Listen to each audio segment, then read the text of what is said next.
បាទទុស្ដីពុកម៉ែបងប្អូនជាទីរាប់អានបាទនេះការជួបរបស់ខ្ញុំនេះគឺផើមកហើយបាទផើមកហើយបាទនេះតែបាទកន្លះខែមួយខែទៀតកើតហើយបាទនេះក៏ផើដែរបាទនិយាយទៅ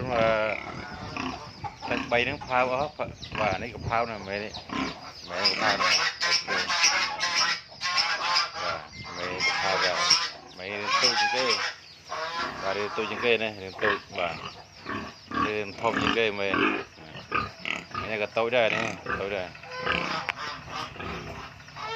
ងាន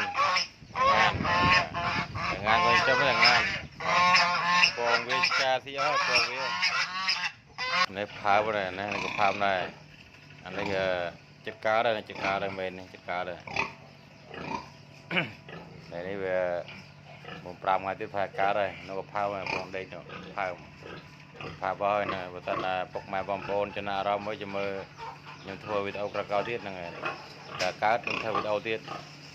បាទអានេះផើនេះនេះក្រោយគេផើក្រោយគេអានេះចិត្តគ្រប់ខែដែរចិត្តហើយតែកន្លះខែនេះកើតហើយកន្លះខែទៀតខែជាងទៀតបាទ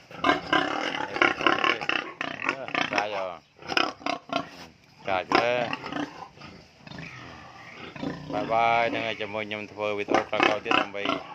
ឲ្យពុកម៉ែបងប្អូនតាមដានទៀតហ្នឹងហើយ